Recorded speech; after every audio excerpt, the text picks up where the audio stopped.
मैं आपका दोस्त रोहित बिसैया और आप देख रहे हैं युग वाणी टाइम्स। हरियाणा की एक सुपरहिट फिल्म आने वाली है जिसका नाम है दादा लक्ष्मी, और फिल्म की स्टारकास्ट हमारे साथ मौजूद आई, उनसे बात करते हैं। बहुत बहुत स्वागत है सर, और आपको राष्ट्रीय अवार्ड मिला, इसके लिए बहुत बहुत शुभकामनाएं sir. Thank you so much, शुक्रिया भाई।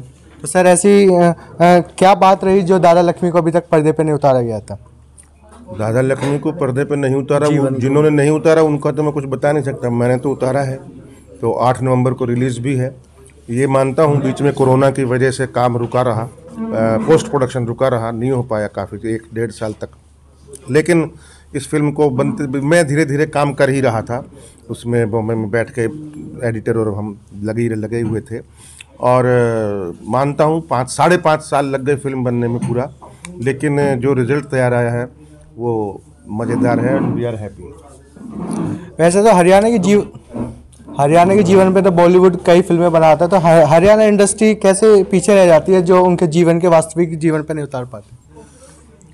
पीछे रह जाती है मुझे नहीं पता, लेकिन अब नहीं रह रही है। मुझे ये इतना पता है कि आगे अभी बहुत ग्रो कर रही है और करेगी, और आने वाले 2 सालों में आप रिजल्ट देखिएगा, बहुत ग्रो करेगी।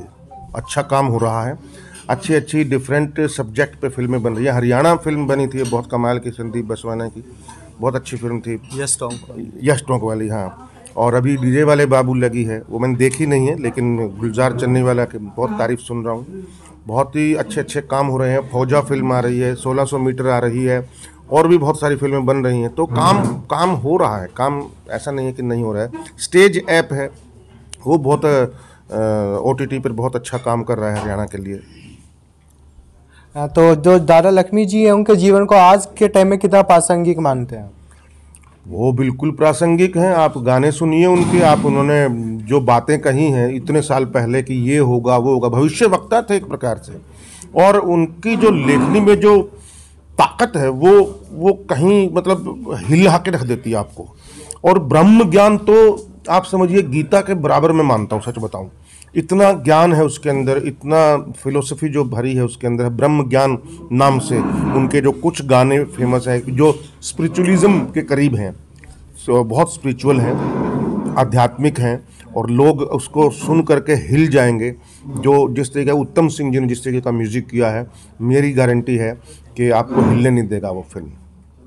तो कितना मेहनत करनी पड़ी शोध के लिए दादा लक्ष्मी जी के चरित्र को पर्दे पर उतारने के लिए? बहुत 17 किताबें पढ़ी हैं मैंने, और रिसर्च भी की। क्या नाम इसका, जो PhD करते हैं लोग लक्ष्मीचंद के ऊपर, दादा लक्ष्मी के ऊपर जिन्होंने PhD की है, वो मैं कागज़ पढ़ा हूँ सारे। और बहुत सारे पंडित मांगे राम जी की किताब पढ़ी, जाट मेहर सिंह की किताब पढ़ी, दयाचंद मायना की किताब पढ़ी, बाजे भगत की किताब पढ़ी, और इनके बारे में। और लक्ष्मी नारायण जी की एक ग्रंथ है वो लिखा, वो पढ़ा। और ग्रंथावली, लक्ष्मीचंद ग्रंथावली, मांगेराम ग्रंथावली, और बहुत सारी किताबें हैं जो पढ़ी हैं। तो कितना चैलेंजिंग रहा? चैलेंज में ही तो मज़ा है, थाली में मिल जाए तो क्या मज़ा है। ये अब आज मैं बोल सकता हूँ ना कि इसके लिए क्या क्या किया। अगर ऐसे ही कर देते तो फिर क्या मज़ा था। 100 बार लड़ाइयाँ हुई। ये राइटर बैठे हमारे साथ राजू मान जी, कितनी लड़ाइयाँ हुई हमारी एक डायलॉग को लेकर के, ये वो। तो मतलब ऐसा मज़ा तभी आता है। एज ए डायरेक्टर और एज ए एक्टर आपने दोनों में ही काम किया है, तो सर कैसा रहा अनुभव? बहुत बढ़िया रहा। और लेकिन एज एन एक्टर मेरा इसमें कोई बहुत बड़ा काम नहीं है। बिगिनिंग में हूँ मैं, 20 मिनट 2 गाने हैं, और उसके बाद फिर मैं पार्ट 2 में आऊँगा अब, क्योंकि ये एक छोटे बच्चे को इंटरवल तक, फिर उसके बाद यंग लड़का है एंड तक, तो ये दोनों की कहानी है। और लक्ष्मीचंद की गाथा को बोलने के लिए 2-2.5 घंटे बहुत कम हैं, क्योंकि हमारे 1 घंटे 1.25 घंटे के तो गाने हैं इसमें, तो 2.5 घंटे की फिल्म है। आप सोचिए, 1.25 घंटे का म्यूज़िक है इसके अंदर, आप सोचिए कितना हावी है। तो नाम ही है संगीतमय यात्रा, पंडित लक्ष्मीचंद की संगीतमय यात्रा। सर बताइए, अपना अनुभव बताइए फिल्म को लेकर। बहुत अच्छा रहा, बहुत मेहनत की इस पर भाई ने, पूरी टीम ने, बहुत अच्छा रहा। और नेशनल अवार्ड मिलने के बाद तो सफल ही हो गया ऐसा लगता है। नहीं, एक बंदे ने मेहनत की, मतलब स्पॉट बॉय से लेकर के ये जितने भी लोग खड़े हैं सारे, अभी क्या मिशन की तरह काम किया सब लोगों ने मिलकर, सच में। तो सर क्या कहना चाहोगे दर्शकों को? मतलब वो उनका कहने का मतलब है कि बस करो। सवाल है, क्या कहना चाहोगे?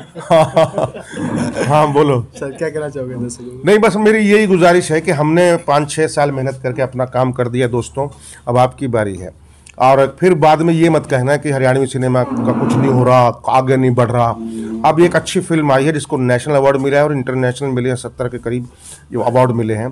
तो अब आपकी बारी है, हमने अपना काम कर दिया है। सो आपको मज़ा आएगा, पैसे वसूल हैं, और आपको ये भी गारंटी देता हूँ RRR से ज़्यादा मज़ा आएगा। बहुत बहुत शुभकामनाएं आपकी इस फिल्म के लिए। बहुत थैंक यू।